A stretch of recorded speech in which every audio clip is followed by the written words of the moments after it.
Channel കാണുന്നെങ്കിൽ subscribe ചെയ്യാൻ മറക്കല്ലേ.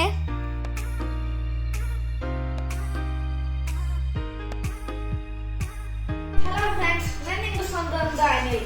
ഞാൻ ഇന്ന് വന്നിരിക്കുന്നത് സ്റ്റോറി പറയാനാണ്. മുമ്പ് ഇന്ന് ഇറ്റലിയിൽ കലണ്ടർ അവധിയാണ്. അപ്പൊ ഈ അവധിയുടെ പേര് ബെഫാന. അപ്പൊ ബെഫാനയുടെ സ്റ്റോറിയാണ് നിങ്ങൾക്ക് പറഞ്ഞു തരേണ്ടത് കേട്ടോ. ക്രിസ്മസിന്റെ സ്റ്റോറി നിങ്ങൾക്ക് എല്ലാവർക്കും അറിയണ്ടല്ലേ. ക്രിസ്മസിനെ 3 രാജകുമാർ ഈശോനെ കാണാൻ പോയി.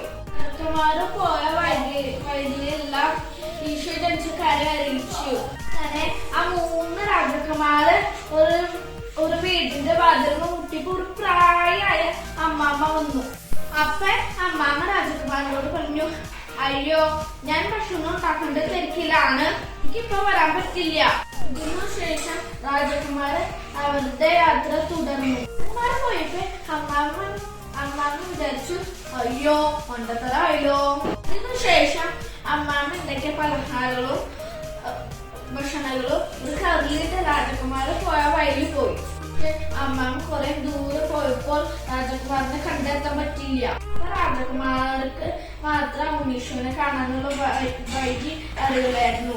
ഉണ്ണീശോനെ കാണാൻ പറ്റാത്ത കാരണം അമ്മാമ്മ ഭയങ്കര സങ്കടപ്പെട്ടു. അപ്പൊ അമ്മാമ്മ തിരിച്ചു വീട്ടിലേക്ക് പോവാന് തീരുമാനിച്ചു. വഴിയെല്ലാം അമ്മാമ്മ നമ്മുടെ രക്ഷകനായ ഈശോ ജനിച്ച കാര്യം അറിയിച്ചു. സന്തോഷം കൊണ്ട് അമ്മാമ്മയുടെ കയ്യിലുള്ള പലഹാരങ്ങളും ഭക്ഷണങ്ങളും ഓരോ വീട്ടിൽ കൊടുത്തു. അമ്മാമ്മയുടെ ഓർമ്മയായിട്ടാണ് ഇറ്റലിയിലെ ബെഫാന ആഘോഷിക്കുന്നത്. ബെഫാനയുടെ ദിവസം കുട്ടികൾക്ക് ഭയങ്കര സന്തോഷമാണ്, കാരണം കുറെ മിഠായി കിട്ടും. ബെഫാനായിട്ട് എനിക്ക് കിട്ടിയ സമ്മാനം ഞാൻ നിങ്ങൾക്ക് കാണിച്ചു തരാം. ഇതാണ് ബെഫാനയുടെ സോക്സ്. എനിക്ക് സിയാലേന തന്ന ഗിഫ്റ്റ് ആണ്.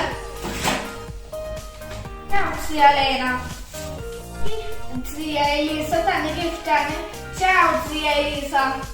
സിയ ചിൽദ തന്ന ഗിഫ്റ്റ് ആണ്. സിയ ചിൽദ. ഇത് കണ്ടോ, ഇതെനിക്ക് സിയലീന തന്നതാണ്.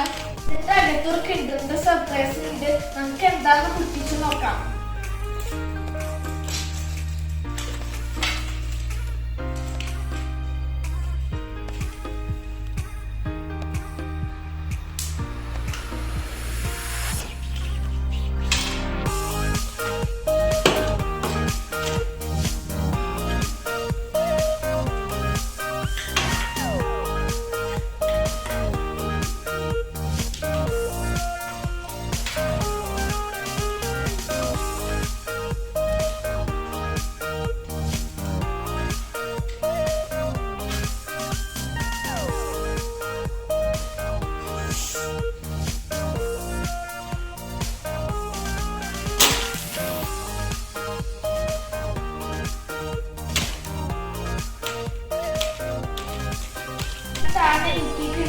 കിട്ടിയ സർപ്രൈസ്.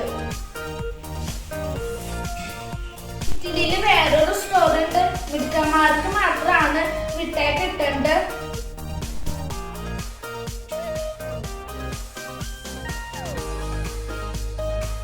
ഇത് എവറോടെ മരത്തോളം മിഠായാണ്.